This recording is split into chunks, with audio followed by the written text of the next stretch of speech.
자, 오늘 하나님의 말씀은 구약성경 613페이지에 있는 말씀입니다. 역대기상서 3장 1절에서 9절까지의 말씀입니다.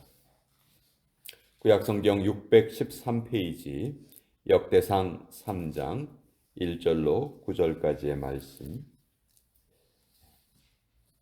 다윗 가문의 이야기입니다. 자, 우리 1절부터 9절까지 같이 읽도록 하겠습니다. 시작. 다윗이 헤브론에서 낳은 아들들은 이러하니 맏아들은 암논이라 이스라엘 여인 아히노암의 소생이요 둘째는 다니엘이라 갈멜 여인 아비가일의 소생이요 셋째는 압살롬이라 그술 왕 달메의 딸 마아가의 아들이요 넷째는 아도니아라 학깃의 아들이요 다섯째는 스바디아라 아비달의 소생이요 여섯째는 이드르암이라 다윗의 아내 에글라의 소생이니 이 여섯은 헤브론에서 나았더라. 다윗이 거기서 7년 6개월 다스렸고 또 예루살렘에서 33년 다스렸으며 예루살렘에서 그가 낳은 아들들은 이러하니 시므아와 소밥과 나단과 솔로몬 네 사람은 다 암미엘의 딸 바수아의 소생이요 또 이팝과 엘리사마와 엘리벨렛과 노가와 네벡과 야비아와 엘리사마와 엘라다와 엘리벨렛 아홉 사람은 다 다윗의 아들이요 그들의 누이는 다말이며 이외에 또 소실의 아들이 있었더라. 하나님의 말씀입니다. 아멘. 자, 오늘 역대기서는 다윗의 자손들, 또 솔로몬의 자손들, 그리고 그 이후에 이스라엘 남유다의 왕들을 이렇게 쭉 기록을 하고 있습니다.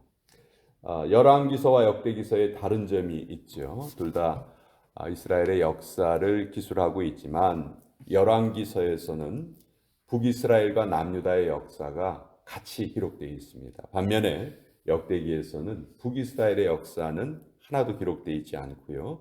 오직 남유다의 역사만 기록되고 있습니다. 이것은 이 역대기가 어떤 특별한 목적을 가지고 기록된 책이라는 것을 우리에게 알게 해주죠.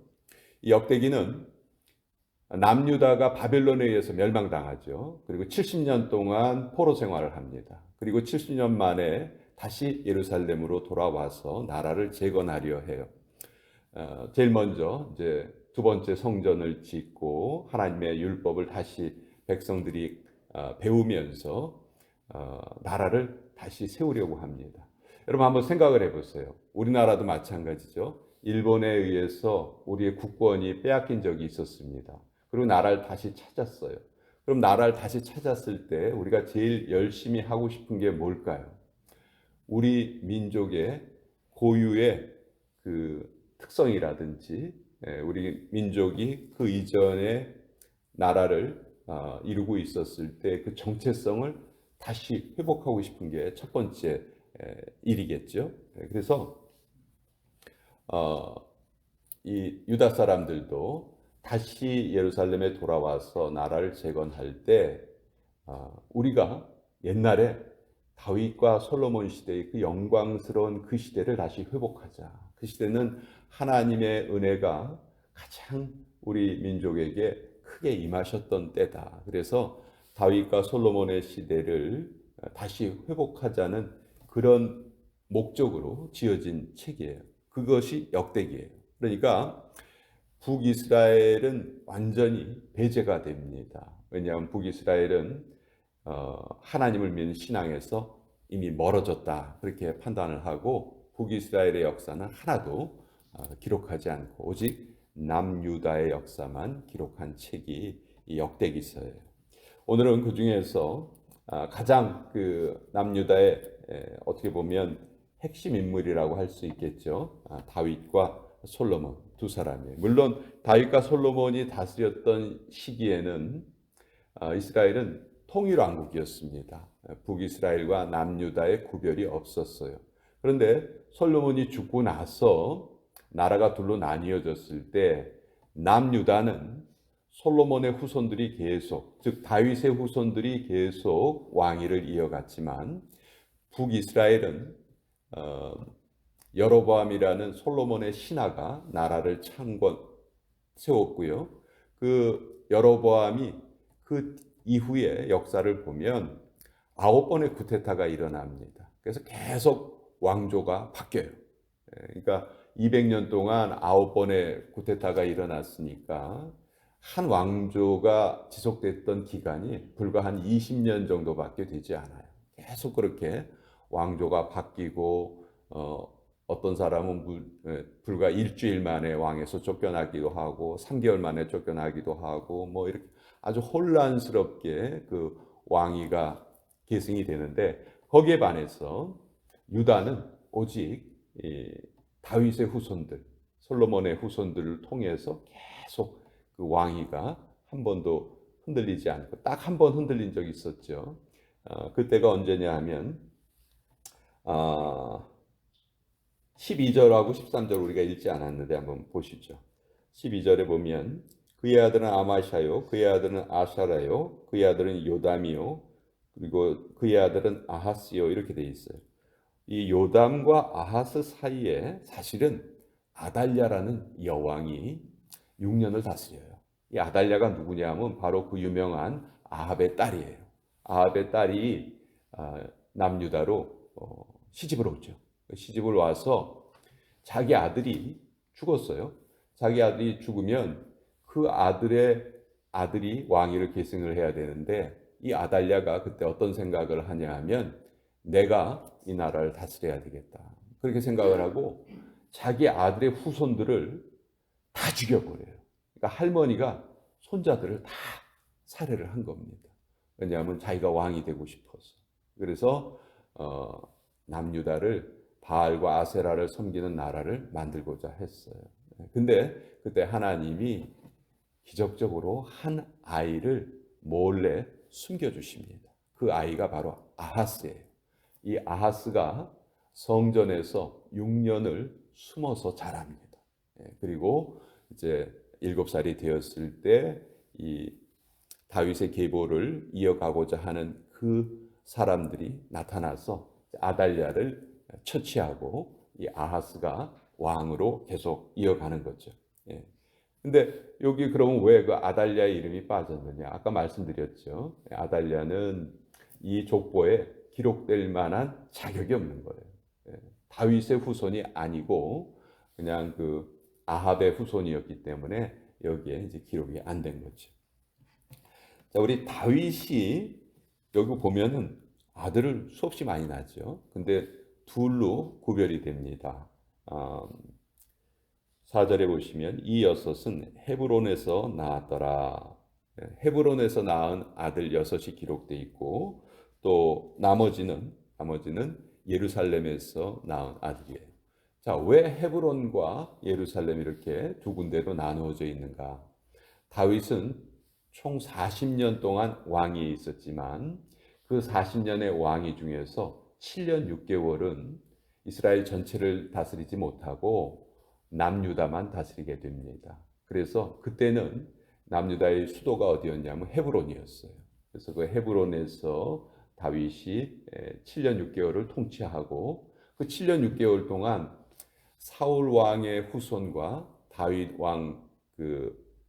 다윗과의 사이에서 계속 전쟁이 있었죠. 그렇지만 점점 더 사울의 세력은 약해지고 다윗의 세력은 강해졌기 때문에 나중에는 그 북쪽에 있던 11지파의 장로들이 다윗을 찾아와서 우리를 다스려 주십시오 하고 부탁을 해요. 그래서 다윗이 이제 통일왕국의 왕이 되고 그렇게 통일왕국을 이루었을 때 다윗이 했던 첫 번째 일이 수도를 옮기는 거였어요.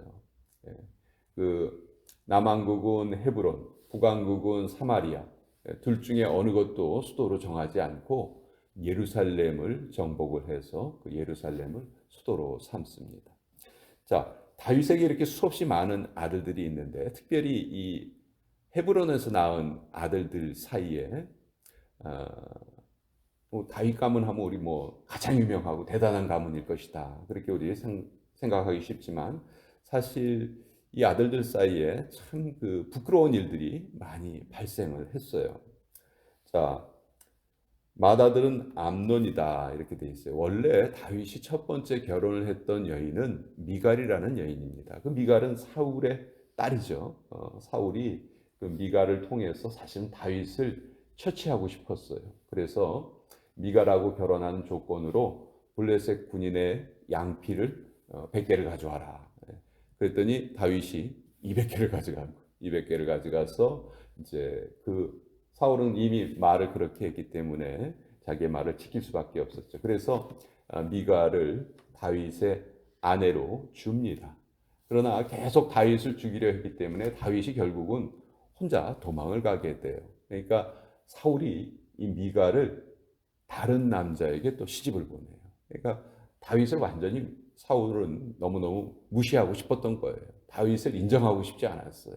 자기의 왕위가 계속 이어지기를 원했는데 다윗이란 인물이 너무 출중하니까 어떻게 하든 그 다윗을 죽이려고 했죠. 그렇지만 하나님의 뜻은 이미 다윗을 통해서 새로운 왕조를 이루고자 하시는 것이 하나님의 뜻이셨기 때문에 하나님은 계속해서 다윗을 보호하세요.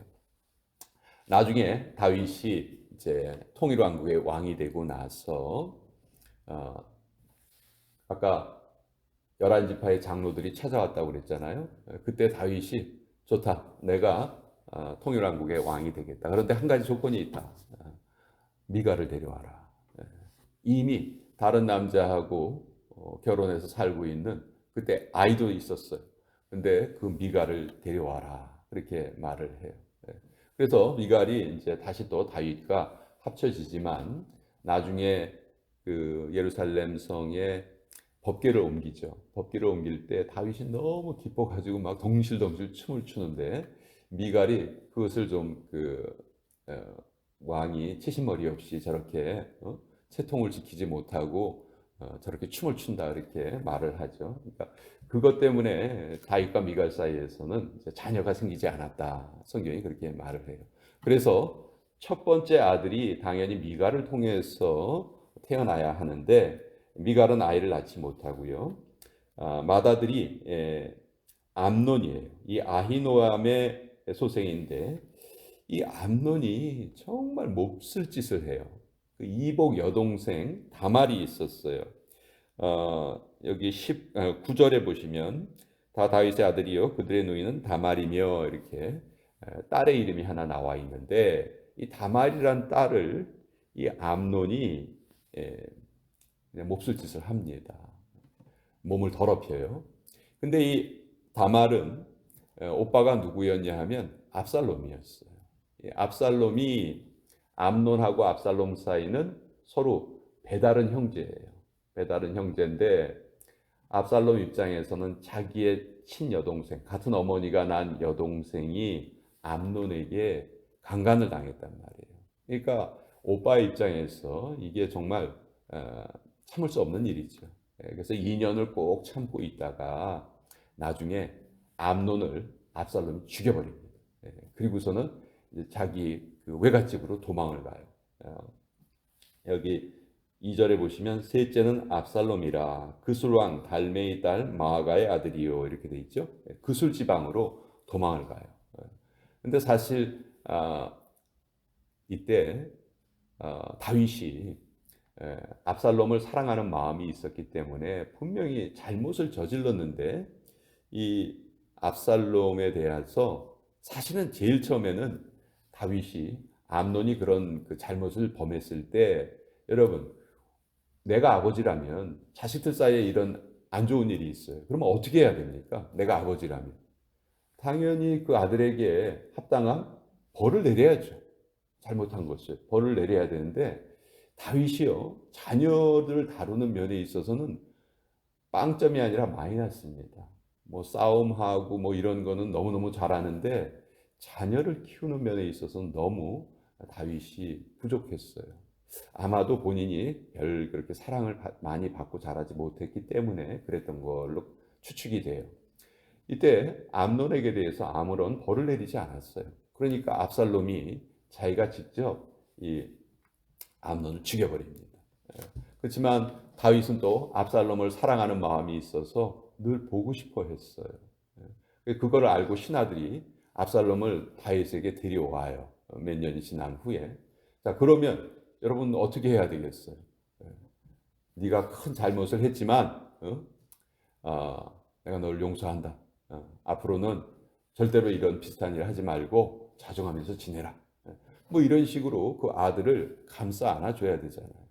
압살롬은 그걸 기대하고 아버지를 정말 어렵게 찾아왔는데 다윗이 속마음은 그렇게 압살롬을 사랑하면서 만나주지를 않아요. 압살롬을. 그러니까 압살롬이 그 아버지에 대한 그 인정받고자 하는 욕구가 인정을 못 받으니까 그것이 이제 원한이 됩니다. 그래서 압살롬이 아버지를 배신하고 아버지를 죽여버리고 내가 왕이 되겠다. 그래서 반란을 일으켜요. 그것이 이제 압살롬의 반란이죠. 물론 이 압살롬의 반란은 진압이 되기는 합니다. 진압이 되지만 다윗 가문에서 이렇게 정말 너무너무 부끄러운 일들이 많이 일어났다는 것을 우리가 알게 돼요. 자, 네 번째는 이제 아도니아인데 이 아도니아도 문제가 있었어요. 사실 솔로몬은 여기 밧수아의 소생이요 이렇게 돼 있죠. 5절에 보시면 솔로몬은 예루살렘에서 태어났습니다. 그리고 여기 밧수아는 우리가 잘 아는 밧세바예요. 그러니까 이 우리야 햇사람 우리야의 아내였죠. 원래 다윗의 부인이 아니었단 말이에요. 다른 사람의 부인을 빼앗아서 낳은 자녀가 이제 솔로몬이에요. 그 솔로몬은 그 중에서 첫째도 아니에요. 여기 보면은 넷째죠. 시므아와 소밥과 나단과 솔로몬 이렇게 돼 있어요. 그러니까 별로 이렇게 다윗의 왕위를 이어가기에는 많은 아들들 사이에서 우선순위가 상당히 부족한 사람이죠. 그렇지만 하나님은 이미 솔로몬이 태어났을 때 여디디아라는 이름을 지어주시고 내가 이를 사랑한다 말씀하셨고 다윗에게 너의 왕위는 솔로몬을 통해서 이어질 것이다 말씀하셨어요. 근데 이것을 정면으로 이제 부인했던 사람이 바로 이 아도니아입니다. 그래서 아도니아는 다윗이 나이가 드니까 자기가 이미 다른 사람을 포섭을 해가지고 자기가 스스로 왕으로 선포를 해버려요. 그리고 이제 그 사실을 알았던 이제 다윗이 부랴부랴 솔로몬을 왕으로 인정을 하죠. 자, 아도니아는 자기의 계획이 실패했다는 것을 알고 솔로몬에게 이제 항복을 합니다. 살려만 주면은 조용히 살겠다. 그래서 솔로몬이 아도니아를 죽이진 않아요. 근데 아도니아가 결정적으로 큰 실수를 하나 하죠. 다윗의 그 첩중에서 수냄 여인 아비삭이라는 아주 예쁜 아리따운 여인이 있었는데 아도니아가 솔로몬의 어머니를 찾아와서 그 아비삭을 나의 아내로 주십시오. 그렇게 부탁을 해요. 그러니까 바세바는 또 아무것도 모르고 그렇게 해라 이렇게 얘기하지만 솔로몬은 그것이 뭘 뜻하는지 즉각적으로 알아차리죠. 왕의 아내를 취한다는 것은 자기가 왕이라는 것을 뜻하는 거거든요. 그래서 솔로몬이 이 아도니아가 저지른 이 부탁 때문에 결국은 아도니아를 죽여버리고 맙니다. 그래서 이제 왕위가 솔로몬에게 이어지죠. 자, 우리가 보면은요, 다윗 정말 최고의 왕, 수많은 시편을 남겼고, 뭐 하나님 앞에 가장 충성스러웠고, 또 전쟁을 하기 전에 늘 하나님 앞에 묻고 전쟁을 했고, 뭐 다윗의 신앙이 이 성경에 기록된 모습을 보면 너무너무 참 대단하고 아름다운 모습들이 많아요. 반면에 오늘 우리가 읽은 이 다윗의 가문을 보면 그런 다윗에게도 정말 씻을 수 없는 비극적인 그 가정사가 있었다는 것을 또 우리가 알게 돼요. 그래서 결론은 뭐냐 하면 우리 인간이 저지를 수 있는 그런 잘못이라든지 이런 것은 우리가 막을 수 없는 것이 때로는 존재합니다. 아무리 우리가 조심을 해도 우리의 생각과는 다르게 그런 일들이 벌어질 수 있어요. 다윗이 자기 아들들 사이에서 이런 비극이 벌어지기를 바랬을까요? 전혀 바라지 않았을 겁니다. 그런데도 이런 비극은 벌어지고 말았어요. 결국 우리가 살고 있는 이 세상에 우리가 신앙을 아무리 잘 지켜간다 해도 우리의 뜻과 맞지 않게 여러 가지 어려움은 생길 수 있다는 것을 말해요. 그렇지만 다윗이 이런 부끄러운 가정사도 있었고 실수도 많이 있었지만 결국 다윗에게 우리가 배울 수 있는 것은 이런 어려움 속에서도 끝까지 하나님을 붙들었다는 것이죠. 그거 하나가 다윗이 잘한 것이지 모든 면에서 다윗이 뛰어나고 모든 면에서 다윗이 완벽한 사람이었다. 그런 것을 성경은 말하지 않아요. 우리 사람들에게는 그런 모습을 찾을 수가 없습니다. 그렇기 때문에 우리가 하나님을 계속 믿고 의지하고 하나님만 붙들고 살아가는 것이죠. 저나 여러분들 신앙생활을 열심히 한다고 하지만 실수하고 부족한 점이 무지무지 많아요. 앞으로도 계속 생길 거예요. 그것이 줄어들기를 원하기는 하지만 그런 것에서 우리가 떠나 살 수는 없다는 것이죠. 이것은 우리를 정말 겸손하게 만듭니다. 나 자신을 겸손하게 만들고 또 내가 손가락질하는 어떤 사람에 대해서 내가 그런 행동을 하면 안 되겠다 하는 것을 또 내가 느끼게 해주는 것이죠. 그래서 최고의 왕이라고 높임받았던 다윗에게 이런 어려운 점이 있었고 부족한 점이 있었고 비극적인 가정사가 있었다. 그러나 그런 것에도 불구하고 다윗이 믿음의 사람이라고 불리우는 이유는 딱 한 가지다. 어떤 상황 속에서도 하나님을 놓지 않았고 하나님을 붙들었다. 우리가 다윗에게 배울 것은 바로 그것이라는 것을 오늘 이 말씀을 통해서 우리 같이 나누어 보았습니다. 자, 오늘 이제 토요일 아침입니다. 내일